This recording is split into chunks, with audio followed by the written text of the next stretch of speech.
Hello दोस्तों, आप सभी का अपने इस YouTube चैनल में स्वागत है। आज आप सभी लोग इस वीडियो में पाइथागोरियन त्रिक संख्याएं देखेंगे कि ये संख्याएं क्या हैं और इनका क्या काम है, किस प्रकार से हम इनका यूज़ करते हैं। तो चलिए देखते हैं। ये समकोण त्रिभुज है, ये आपका एक समकोण त्रिभुज है और इसमें ए बी सी यहाँ नाम दिया गया है और ये बी पर समकोण बना हुआ है, यानी angle B equal to 90 degree ये दिया गया है। तो पाइथागोरियन त्रिक संख्याएं क्या होती हैं, देखिए। किसी समकोण त्रिभुज में कर्ण पर बना वर्ग शेष दो भुजाओं पर बने वर्गों के योग के बराबर होता है।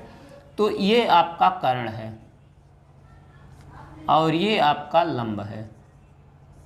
ये अगर थीटा है तो ये लंब है, अगर थीटा यहाँ है, कोण यहाँ लेंगे तो लंब यहाँ होगा। इसलिए लंब पहले से क्लियर नहीं रहता है कौन सी भुजा लंब है। अगर कोण सी ले रहे हैं तो कोण सी के सामने की भुजा लंब होगी। अगर कोण ए ले रहे हैं तो लंब ये आपका बी सी होगा। तो हम मान लेते हैं ये लंब है और ये लंब है। इस प्रकार ये आपका हो गया आधार। अब देखिए, किसी समकोण त्रिभुज में कर्ण पर बना वर्ग शेष दो भुजाओं पर बने वर्गों के योग के बराबर होता है। अगर ये 5 सेंटीमीटर है तो इस पर आप एक वर्ग बना लीजिए, एक वर्ग बना लीजिए, ऐसे एक वर्ग बन गया। और ये 4 सेंटीमीटर है और ये 3 सेंटीमीटर है तो इस पर एक वर्ग बना लीजिए आप, और इस पर एक वर्ग बना लीजिए। अब देखिए, अब यहाँ से जब हम वर्ग बनाते हैं, ये देखिए, हम इसको 4 सेंटीमीटर कर देते हैं, इसको 3 यहाँ से, और ये आपका एक वर्ग बन रहा है। ये देखिए, एक वर्ग ये हो गया, एक ये हो गया।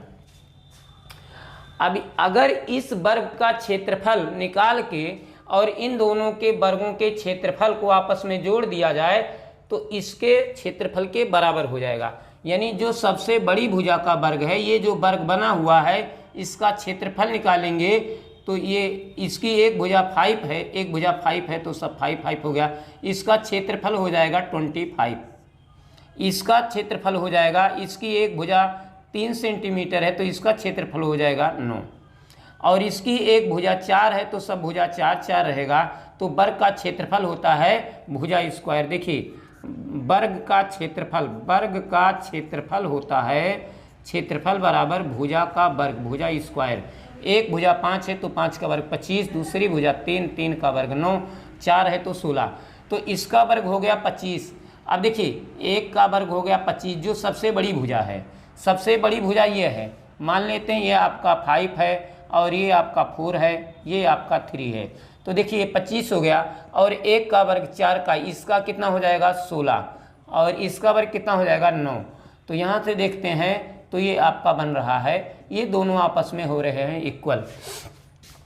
यानी कर्ण की भुजा पर बना वर्ग शेष दो भुजाओं पर बने वर्गों के क्षेत्रफल के योग के बराबर होता है। किसी समकोण त्रिभुज में कर्ण पर बना वर्ग शेष दो भुजाओं पर बने वर्गों के योग के बराबर होता है। यानी कर्ण की भुजा पर जो वर्ग बनेगा उसका क्षेत्रफल इन दोनों भुजाओं पर बने वर्ग के क्षेत्रफल के योग के बराबर होगा। तो इस प्रकार सूत्र रूप में हम इसको ऐसे लिख सकते हैं, AC² equal to AB² plus BC²। ये आपका सूत्र हो गया। और ये आपका थ्योरम क्या है, किसी समकोण त्रिभुज में कर्ण पर बना वर्ग शेष दो भुजाओं पर बने वर्गों के योग के बराबर होता है। हम ऐसे भी कह सकते हैं, किसी समकोण त्रिभुज में सबसे बड़ी भुजा पर बना वर्ग, तो सबसे बड़ी भुजा ही कर्ण होती है। या ऐसे कह सकते हैं, किसी समकोण त्रिभुज में समकोण के सामने वाली भुजा पर बना वर्ग शेष दो भुजाओं पर बने वर्गों के योग के बराबर होता है। तो ये जो संख्या निकाले हैं, ये 3, 4, 5, ये नंबर कहाँ से आया, इसका आप फार्मूला देखिए। इसी को ट्रिपलेट नंबर कहते हैं। ट्रिपलेट नंबर यही है। त्रिक संख्याएं, पाइथागोरियन त्रिक संख्याएं, देखिए, पाइथागोरियन त्रिक संख्याएं,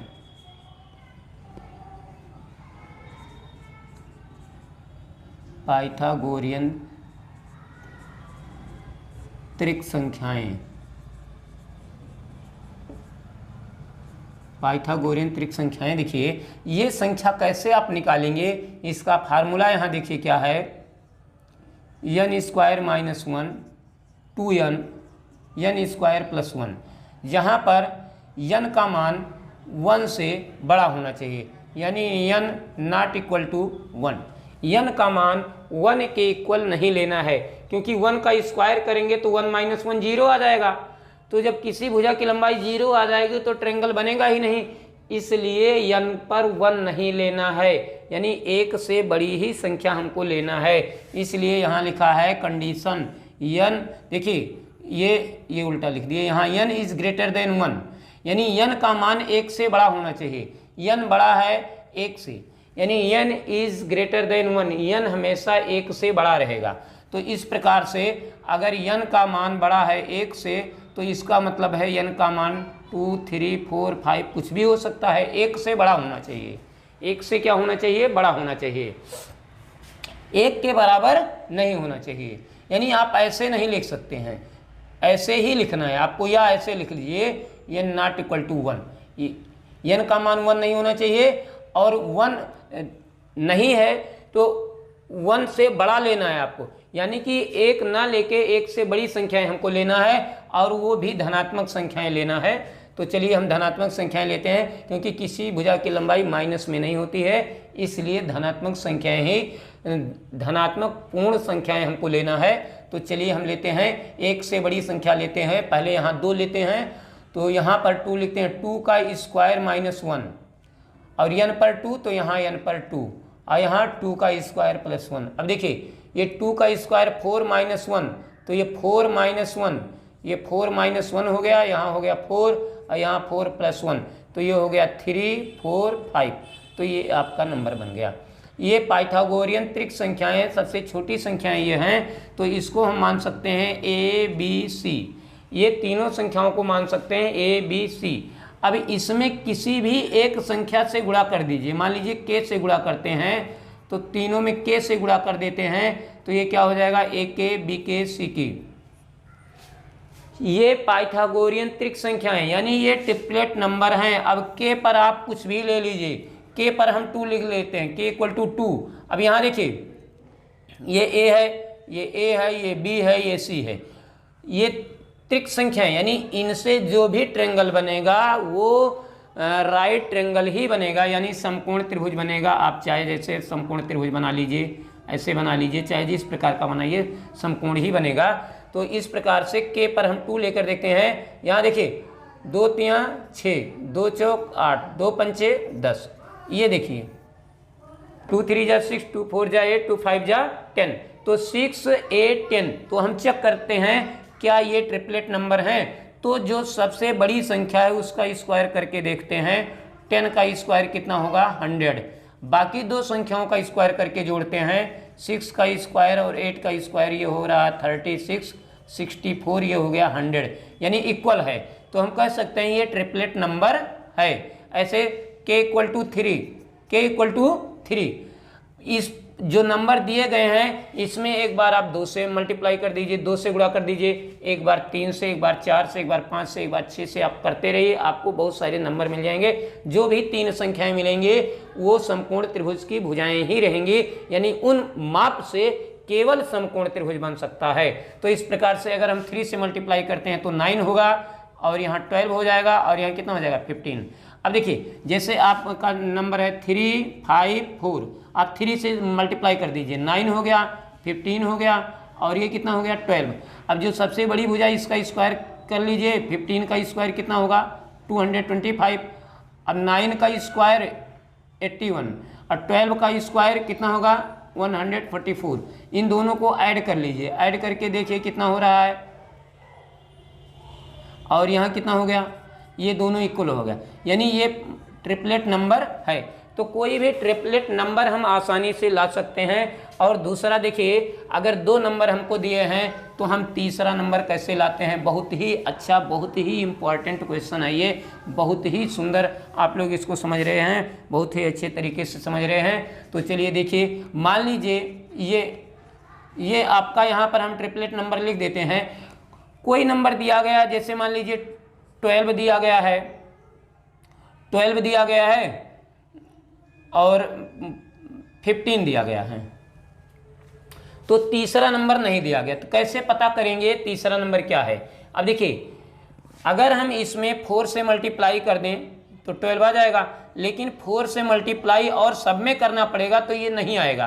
तो इसका अर्थ ये है कि ये 12 लाने के लिए यहाँ 4 से मल्टीप्लाई नहीं किया गया है, बल्कि 3 से मल्टीप्लाई किया गया है। 3 से मल्टीप्लाई इसमें किया गया है, तो 3 से इसमें करेंगे, 3 से इसमें करेंगे तो ये 2 नंबर मिल जाएंगे।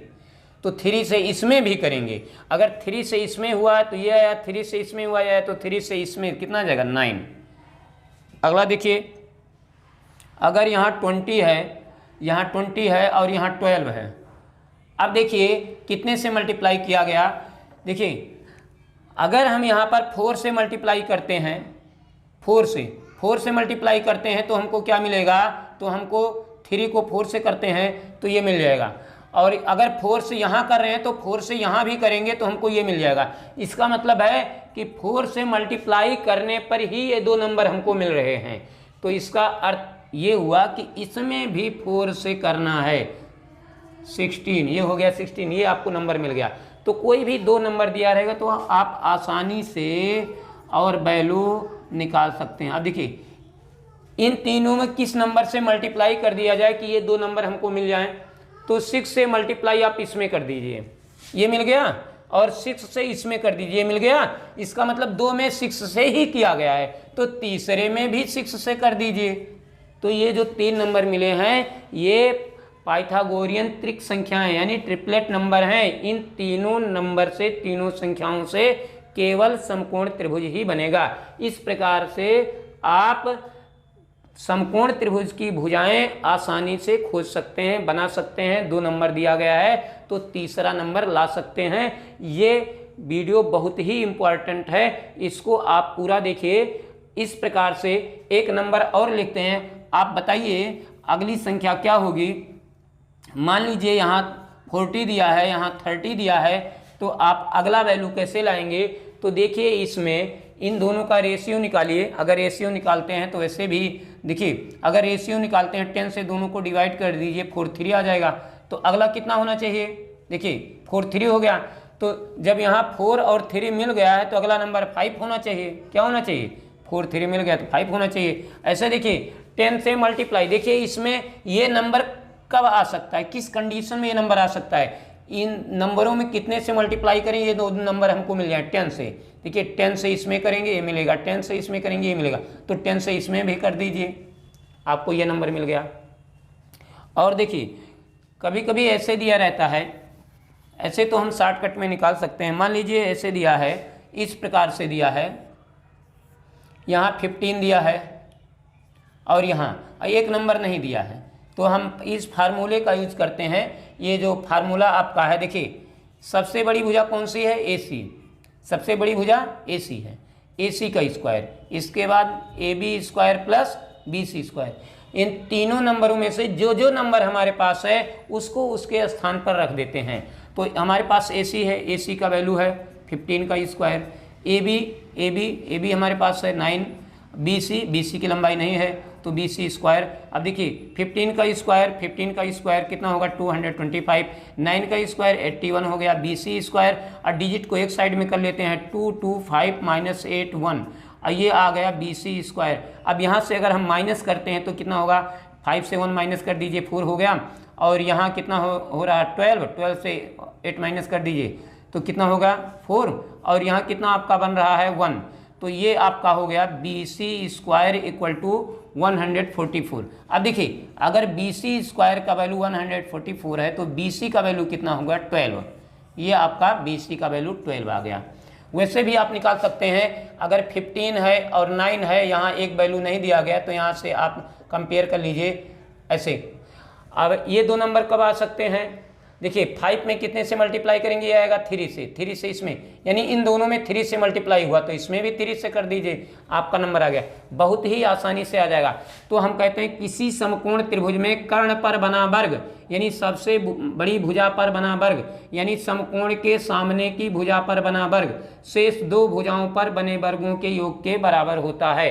तो आप कहेंगे केवल समकोण का ही क्या होता है, क्या और त्रिभुज का नहीं होता है? और त्रिभुज का भी होता है। तो एक बार और त्रिभुज की जो परिभाषा है, ये जैसे समकोण त्रिभुज की है, समकोण त्रिभुज का थ्योरम है, ऐसे और भी त्रिभुज का है। समकोण वाला आप जानते हैं, समकोण का सूत्र पढ़े हैं एक पर में, और आपको बता देते हैं। देखिए मान लीजिए ये समकोण त्रिभुज नहीं है, ये अधिक कोण त्रिभुज है।